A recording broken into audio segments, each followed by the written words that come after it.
सुन खगेश तहि अवसर ब्रह्मा शिव मुनि वृंद चढ़ी विमान आए सब सुर देखने सुख कंद।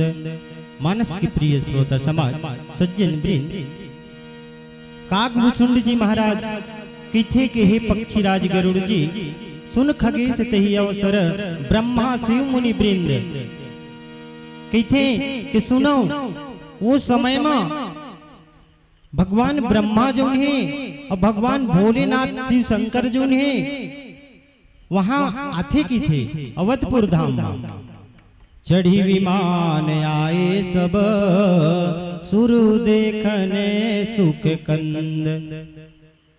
और उनकर संगी संग मुनि के समूह जौन है, साधु मन के समूह जौन है, विप्र मंडली मन के समूह जौन है, और ओकरे साथे साथ में अपन अपन विमान में चढ़ के अपन अपन वाहन में चढ़ के सब देवता मन आनंद कंद भगवान के दर्शन करे के खातिर बर आथे। ये प्रकार ले सुंदर दोहा में वर्णन करी। फिर नीचे के चौपाई में का लिखे भजन के बाद श्रवण करबो। बोल दे रामचंद्र की जय। अगर आपको हमारा ये वीडियो पसंद आया हो तो लाइक, कमेंट और सब्सक्राइब ज़रूर कीजिए।